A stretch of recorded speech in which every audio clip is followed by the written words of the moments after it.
શું તમે ક્યારેય વિચાર્યું છે કે સાવ અલગ અલગ તત્વો ભેગા મળીને કંઈક સંપૂર્ણપણે નવું કેવી રીતે બનાવી દે છે?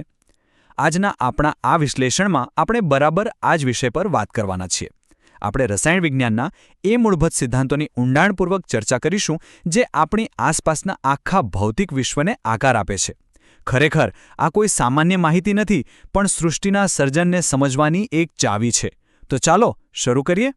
હવે સૌથી મોટો પ્રશ્ન એ છે કે આ અલગ અલગ તત્વો એક કેવી રીતે બને છે? જો તમે ધ્યાનથી વિચારો તો આ માત્ર રસાયણશાસ્ત્ર નથી, પણ પ્રકૃતિનું એક બહુ જ મોટું અને દાર્શનિક રહસ્ય છે. જરા વિચારો, ભિન્ન ભિન્ન વસ્તુઓ પોતાની વ્યક્તિગત ઓળખ સંપૂર્ણપણે ગુમાવીને એક નવું જ સ્વરૂપ કેવી રીતે ધારણ કરી લે છે? તેની પાછળનું આંતરિક વિજ્ઞાન સમજવું અત્યંત જરૂરી છે, કારણ કે આ જ પ્રશ્ન આપણને જોડાણના વાસ્તવિક વિજ્ઞાન તરફ દોરી જાય છે.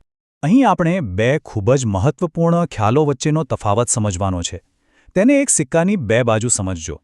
એક તરફ રાસાયણિક સંશ્લેષણ છે, જે આપણું અંતિમ વૈજ્ઞાનિક પરિણામ છે, અને બીજી તરફ છે જોડાણની પ્રક્રિયા, જે આ પરિણામ મેળવવા માટે થતી યાંત્રિક અથવા ભૌતિક ક્રિયા છે. સીધી ભાષામાં કહીએ તો એક આપણી મંઝિલ છે અને બીજો ત્યાં સુધી પહોંચવા માટેનો રસ્તો અથવા માળખું છે. આખી વાતને બરાબર સમજવા માટે આ બંને પાસાઓ સમજવા અનિવાર્ય છે. તો ચાલો સૌથી પહેલા વિભાગ 1માં સંશ્લેષણની ચોક્કસ વ્યાખ્યા પર નજર કરીએ. તો મૂળભૂત રીતે રાસાયણિક સંશ્લેષણ શું છે? તે બિલકુલ પઝલના ટુકડા ભેગા કરવા જેવું છે. સરળ અને અલગ અલગ ભાગોમાંથી જટિલ રાસાયણિક સંયોજનોનું નિર્માણ. જ્યારે મૂળભૂત તત્વો એકબીજાની નજીક આવે છે, ત્યારે તેઓ માત્ર એકબીજાની બાજુમાં જઈને બેસી નથી જતા. ના, તેઓ આંતરિક રીતે જોડાઈને એક નવી, વધુ જટિલ રચનાનું સર્જન કરે છે. વિજ્ઞાનની દૃષ્ટિએ જોઈએ તો આ ખરેખર એક અદ્ભુત ઘટના છે. હવે આગળ વધીએ આપણા બીજા અને ખૂબ જ રસપ્રદ વિભાગ તરફ, જોડાણની પ્રક્રિયા. જુઓ, વિજ્ઞાનમાં કોઈ પણ રાસાયણિક જોડાણ એ કંઈ જાદુ કે આકસ્મિક ઘટના નથી. તે એક ચોક્કસ માળખાકીય પ્રક્રિયા છે, જેમાં નિયત તબક્કાઓ અને નિયમો હોય છે, જેના દ્વારા અલગ અલગ ઘટકો એકસાથે જોડાય છે. રાસાયણિક સંયોજનને અહીં એક સુઆયોજિત, યાંત્રિક અને ભૌતિક ઘટના તરીકે વર્ણવવામાં આવ્યું છે. આમાં દરેક પગલું એકદમ ગણતરીપૂર્વકનું અને તાર્કિક હોય છે. આ આખી સફરને આપણે એક ચોક્કસ ક્રમમાં સમજી શકીએ. પહેલા પગલામાં આપણી પાસે માત્ર અલગ અલગ છૂટાછવાયા તત્વો હોય છે. પછી બીજા પગલામાં સક્રિય જોડાણની પ્રક્રિયા શરૂ થાય છે. આ એ જગ્યા છે જ્યાં અસલી એક્શન થાય છે, તત્વો વચ્ચે પ્રતિક્રિયાઓ અને આંતરક્રિયાઓ થાય છે. અને અંતે ત્રીજા પગલામાં રાસાયણિક સંશ્લેષણ દ્વારા એક સંપૂર્ણ, નવું અને સંયુક્ત સ્વરૂપ આપણી સામે અસ્તિત્વમાં આવે છે. આ તાર્કિક પ્રવાહ મગજમાં બેસી જાય એટલે આખી પ્રક્રિયા સમજવી એકદમ સરળ બની જાય છે. વિભાગ 3 રસાયણ વિજ્ઞાનની ભાષા. ચાલો જોઈએ કે ભાષા વિજ્ઞાનને કેવી રીતે રજૂ કરે છે. ભાષા ખરેખર કમાલની વસ્તુ છે.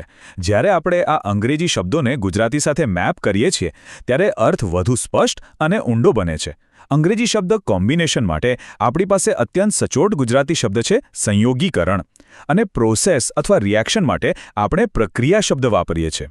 આ સ્પષ્ટપણે દર્શાવે છે કે વિજ્ઞાનના અઘરા ખ્યાલોને સમજવા માટે માતૃભાષા કેટલો મહત્વનો ભાગ ભજવે છે. ચાલો વિભાગ 4માં આ સંયોગીકરણ શબ્દના મૂળમાં થોડા વધુ ઊંડા ઉતરીએ. સંયોગીકરણ આ માત્ર કોઈ સામાન્ય શબ્દ નથી હો, પણ તે પોતાની જાતમાં એક સંપૂર્ણ મૂળભૂત ખ્યાલ છે. તે વિભિન્ન તત્વોને એકસાથે લાવવાની અંતિમ ક્રિયાનું પ્રતિનિધિત્વ કરે છે. અહીં સંયોગ એટલે મિલન, મેળાપ કે ભેગા થવું. અલગ અલગ પદાર્થો અથવા ભાગોને ભેગા કરીને એક નવી સત્તા ઊભી કરવાની આ ક્રિયાને વર્ણવતો આ એક પાયાનો અને ખૂબ જ મજબૂત શબ્દ છે. એમ કહી શકાય કે આ શબ્દ જ આખી રાસાયણિક પ્રક્રિયાના હાડને રજૂ કરે છે. અને હવે આપણો છેલ્લો વિભાગ, અંતિમ પ્રક્રિયા. અહીં પ્રક્રિયા શબ્દ ખરા અર્થમાં એક ગેમ ચેન્જર છે. માત્ર સંયોગીકરણ હોવું પૂરતું નથી, પરંતુ જ્યારે તેમાં પ્રક્રિયા શબ્દ ઉમેરાય છે, ત્યારે તે સ્પષ્ટ કરે છે કે આ કોઈ સ્થિર વસ્તુ નથી, પણ એક સતત ચાલતી, ગતિશીલ ઘટના છે. તે જોડાણના એક સામાન્ય વિચારને સક્રિય રાસાયણિક વાસ્તવિકતામાં પરિવર્તિત કરે છે. પ્રકૃતિમાં કંઈક બની રહ્યું છે, ઊર્જાનું આદાન પ્રદાન થઈ રહ્યું છે. આ બધું જ માત્ર આ એક શબ્દમાં સમાયેલું છે. તો અંતે આપણી પાસે આખો શબ્દ પ્રયોગ આવે છે, સંયોગીકરણ પ્રક્રિયા. સાંભળવામાં સરળ લાગતો આ બે શબ્દોનો પ્રયોગ ખરેખર પ્રકૃતિના સૌથી મોટા રહસ્યોમાંના એકને પોતાની અંદર સમાવે છે. અલગ તત્વોને ભેગા કરીને એક તદ્દન નવી ઓળખ ઊભી કરવી.